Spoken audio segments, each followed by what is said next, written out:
started out tranquil today, but the forecast was for offshore wind later on, so I decided no destination would be set, so I just turn around when the time seems right. This is my local area, so I paddle here quite a lot. I know this side inside out. The Horstonian, this little passage other side of Louisville, I've been paddling an hour and a half. It kind of feels like a bit of a gateway, you know. Once you get through the Horstone, the voyage is properly underway. So I'm heading west out from Seaton Beach in Cornwall, and I do know that I'd quite like to cover a fair few miles today. That's about it for a plan at the moment. I've paddled this journey so many times, or this coastline so many times. I wouldn't say I know every nook and cranny and every rock, but it really does help to take note of the local area and know what it's like at all different states of tide. This pans out quite well later on, so I come back in pitch black by the head torch over this lot. It's a beautiful place. If you want to go and explore nooks and crannies and gullies, then it's a great coast for doing it along towards Portmellonish, right the way along to Foy and onwards. So I get asked to talk about distance paddling quite a lot. I don't usually do so on video because I've got no qualifications. I've been paddling for about 60 years. I haven't really had any incidents. A lot of what I do goes against convention, but there we are, it seems to work. So, equipment, you need a decent length boat if you're going to paddle a decent length paddle. This is 17.5 foot, really stable. It's got hard chines, there's a fairly straight keel, there's no real rocker on this boat. So there's a lot of glide. The whole track's well, and it has a rudder. I paddled probably 50 years without a rudder, then bought this boat following a spinal injury. I needed a stable boat, happened to have a rudder. Suddenly I'm paddling 25% or more further than I used to because of the rudder. It makes a massive difference having a rudder. You keep the hull flat if you wish to. You don't need to edge, you don't need to use control strokes to adjust your direction. Every time you do, there's a little bit of turbulence, a little bit of speed lost. It just makes a massive difference, particularly when it gets windy. You keep it on a long journey. Something I try and do is keep the cadence regular, and that almost mantra-like, that sound. It just keeps you calm, keeps you tranquil. You go into kind of timeless flow state at times. And paddles are really important too. I've been using these ones I think about 10 years or so, set of VEs. You see on the deck occasionally that blade on the deck is exactly the same as the ones I'm using. It's narrow, it's a little bit longer than standard sort of touring blade. It's got fairly straightish edges, particularly the lower edge, and the shaft is indexed so that the paddles enter the water slightly sort of tilted forwards at the top, so you're generating a little bit of lift through the stroke. Now, a wide blade is going to give you loads of power. A narrow blade, there's a lot less turning force through the shaft, so you don't need to grip hard basically, which after 40 or 50 kilometers you really appreciate. I play this game quite a lot. How close can you get to the rocks? I first started doing it when I was 8 or 9, and allowed to go out of the local harbour through the piers and just drift around amongst the gullies in there, and I used to sit for hours just trying to stay within back then an inch or so of the rocks and move back and forwards. I guess I learned a lot of control and some very primitive kit back then, but it's fun, it passes the time, it develops an accurate way of using your boat as well. You get a real intimate relationship with your boat. If you know you can miss something by literally 5 millimeters when there's a bit of gentle swell, then you've got decent control there. Obviously that's going to be very different in lively seas, but it helps out. It also makes me take notice of the landscape and the seascape that I'm paddling through. in quite a lot of detail, and that again is important for distance.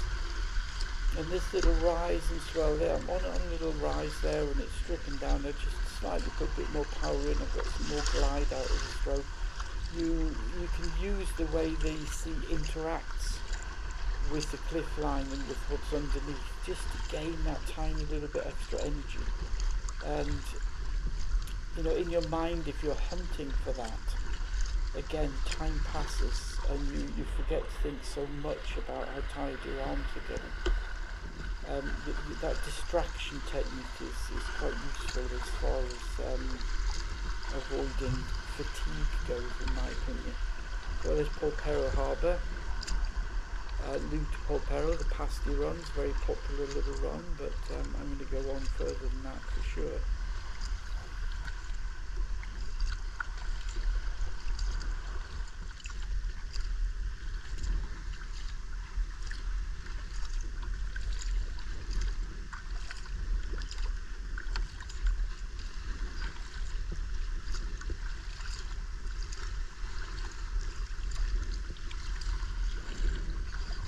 Getting the pace right on a long paddle is really important too, and I'm not really charging along at this point.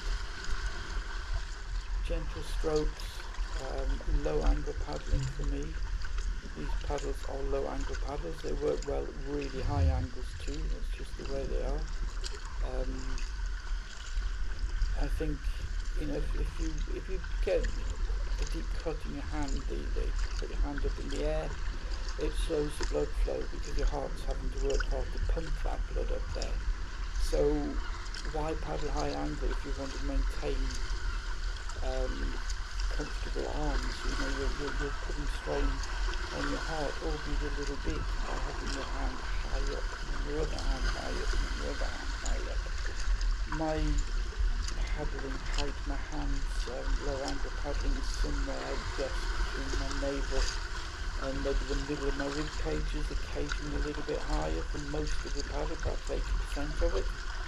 I think the change is good as a rest, something to bear in mind, so I do switch. If I'm beginning to feel a bit stiff in the shoulders, I switch to maybe a bit of mid-angle paddling or even quite high-angle paddling. The length adjustable shafts on these paddles are really handy for that. Knock it down tight for high angle paddling, stretch them out a bit longer and they work better for low angle. It's a bit like you're in a long car journey, you pull into a lay-by feeling a bit stiff, your hands have been holding the steering wheel for a long time, you stretch out, rotate your arms and shoulders, and you get that kind of feeling switching from low angle to high angle. There we go, just drop them down into the hollow there in the boat feet up. And then picking up the rise again that was just off those rocks. It's just helping me fly along here without any effort.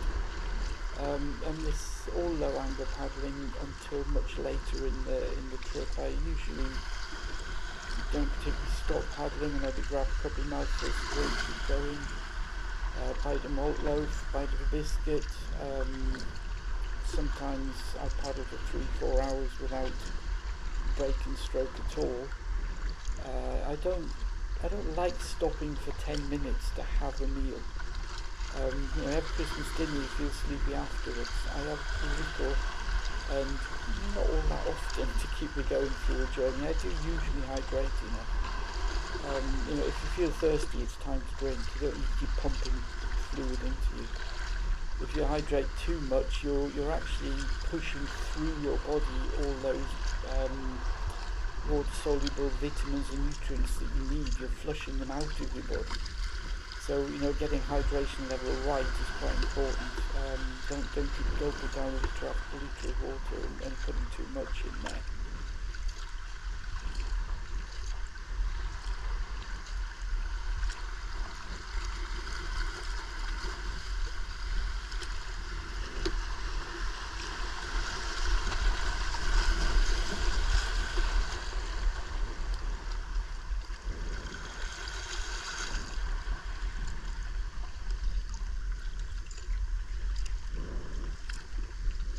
And the body rotation thing, yeah, if you're pumping out a lot of energy, then body rotation really helps. I'm not. I'm just cruising. I doubt I've got more than a few degrees of body rotation at this point in the paddle. I think it's really important to listen to coaches and learn proper forward paddling technique, all that rotation and everything. I do remember watching a coach come to the back of the group and he was telling the last few people in the group to do lots more body rotation. We're not doing body rotation. They run a long, gentle paddle.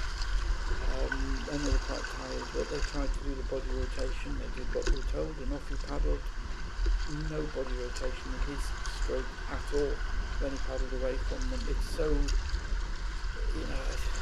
people sometimes over egg it. I think if you're racing, a lot of body rotation is important.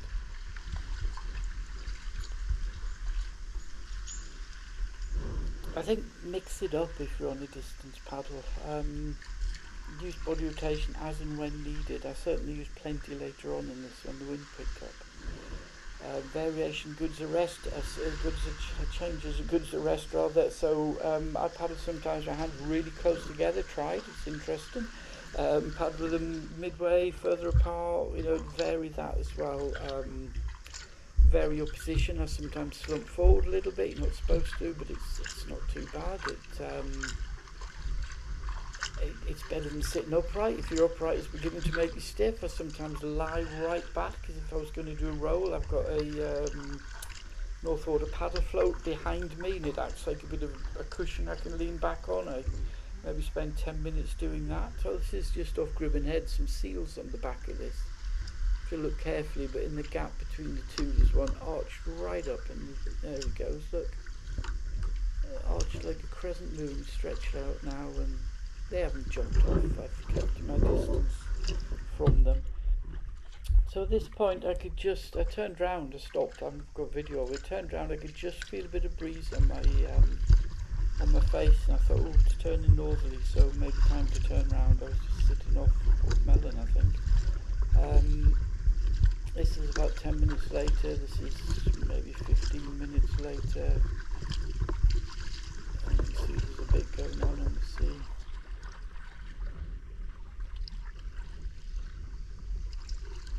And it just slowly builds. The land there is probably 6 miles away, I think, so maybe 10 kilometres or so, something like that. And now I'm kind of upping my pace a little bit, just in case. So I often do training paddles. I take my smaller boat, my Stratos out, and I go for maybe anywhere between 2, 4, 5 hours. And go out, and I just paddle at what I'm doing there is a fairly sustained, quite quick pace, and periodically through it I push harder for maybe half an hour until I'm pretty maxed out, and then slip back to this sort of pace. And I'm doing that because of days like this. It does help build your fitness, but it's also more about getting into your head the fact that you know that should you need to hold a quick pace for 4 or 5 hours, you've actually done it loads of times because you've been out and trained to do that. So, I mean, this is obviously not desperately bad situations. What I'm thinking though is it's going to get dark soon. So if it gets really strong wind and dark, I'd much rather be under the shelter of those cliffs, because those cliffs are facing kind of south and the wind's kind of coming north, so I'll get under them, might be a bit of shelter.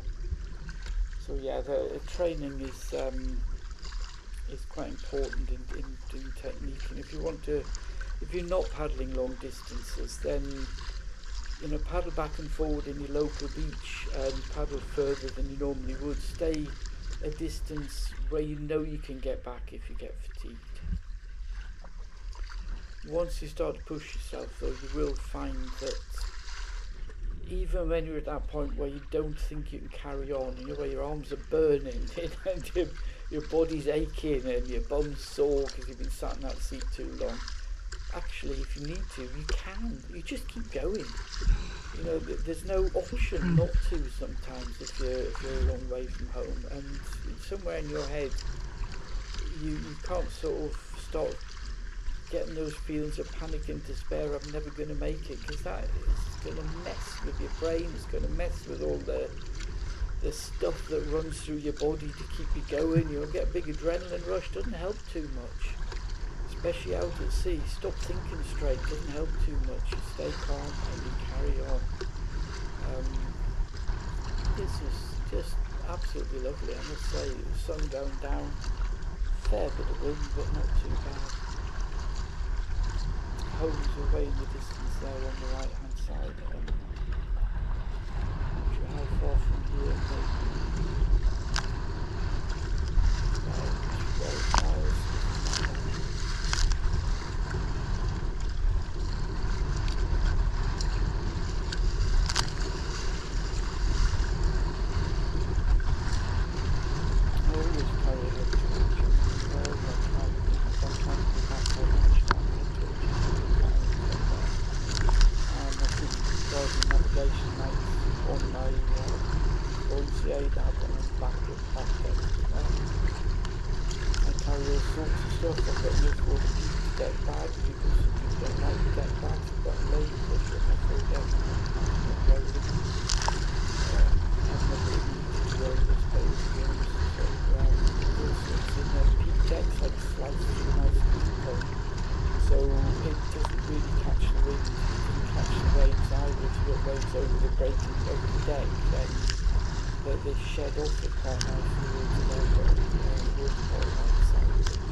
When I was 13, I was paddling flat blades. Now I was off over North Fields of time actually. I bumped into Derek Hutchinson and he had his blades 90 degrees.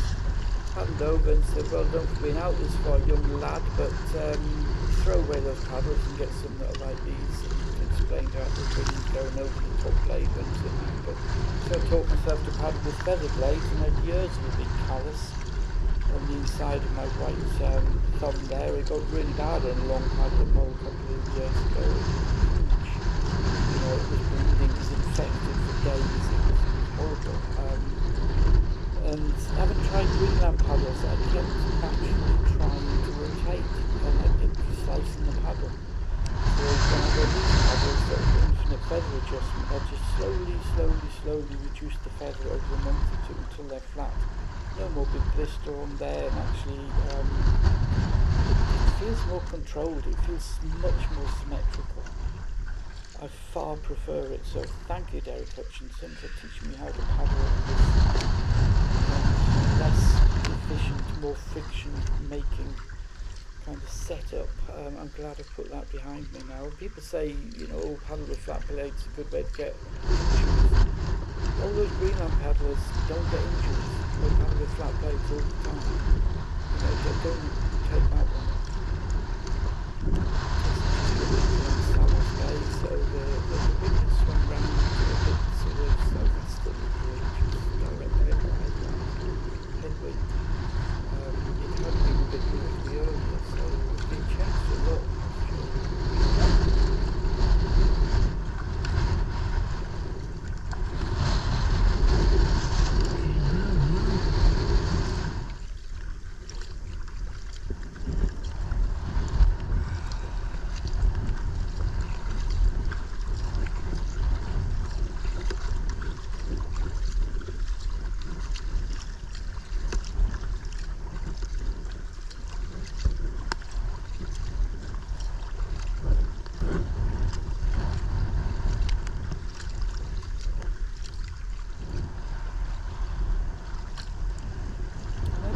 Rudder all the time. I took maybe 30% of this paddle.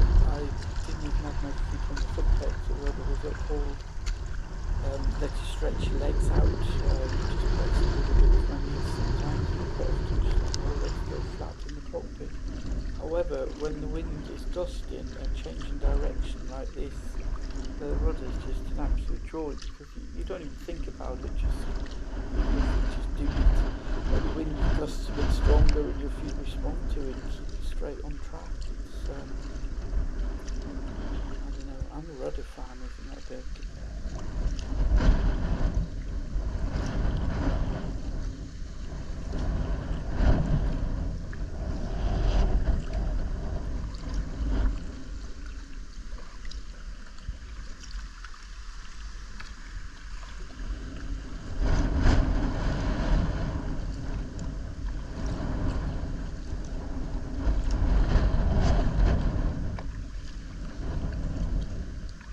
paddling open water at night, I usually leave the head torch off. It does interfere with your night vision a little bit, but paddling close to shore like this, I need to see the rocks, so it's just to avoid having a disaster really.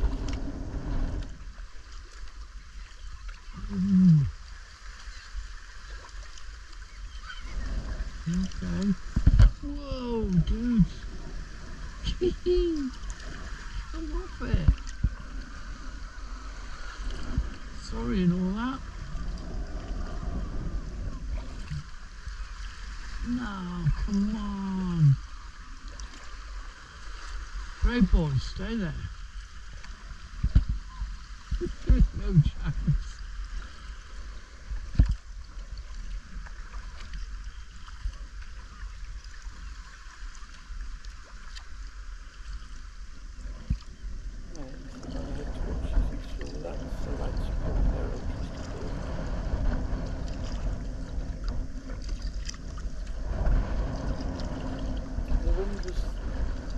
Supposed to be, I think, maxing at about 7, 8, 9, maybe 10 miles an hour. Being northerly though, you get that thing that happens at night, the temperature differential, that it can drop off the land at quite a rate, and I guess the two added together made it quite interesting. At times, that fishing boat was running blind. He's dark running. I could hear this noise coming in, and suddenly, woof! I shot my head torch towards where the noise was going, and the boat lit up suddenly for a few minutes and kept landing. Yeah, the wind just dropping off the cliffs and hiding through the valleys. At times it was hitting the water maybe 30, 40 metres away from the cliffs, probably 40 miles an hour or more. I misjudged it in a couple of places and ended up having a bit of struggle to get back in again. It's something to be aware of. It can really catch you out, especially in the dark. I know exactly where I am now, coming up to the Horstone. That's the side of it there. There we go. Journey's not yet over. I've still got another 4 miles to go, so that's the passage I came through on the way out. It helps to know where you're paddling when you're in the dark, and it's still easy to make an error. I was lucky not to, I guess, in a way, but where I was uncertain, I paddled really slow. Yeah, that's what I was expecting to do. You almost, getting that close to one, yep, I know exactly where I am now.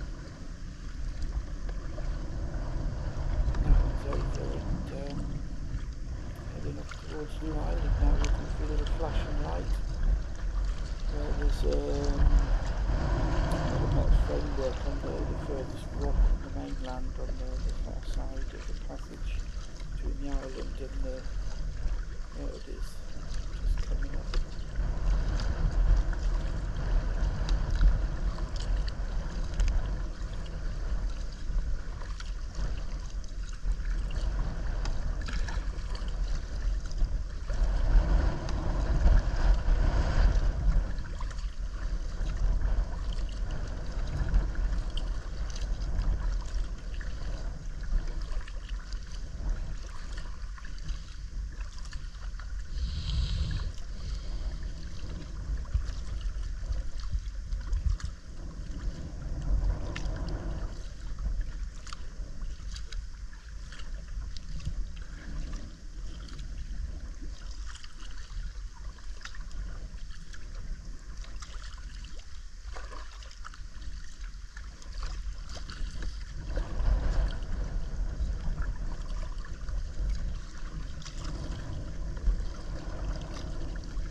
myself out, because if I stopped, I think I'd probably be right to say a minute without paddling to get rest, I'd be maybe 500 metres out to sea. Again, I'm touching base with the end of a reef off Seaton, just knowing exactly where I am. That's a rock I thought it would be. And somebody on the beach in a little while starts pointing a very bright light at me to see what I am, which doesn't help very much. But my battery ran out literally when I was inches from the shore. So there you are, I've ruined what could be a perfectly nice video by talking all the way through it. I hope there's a little bit of something that's useful to somebody on there.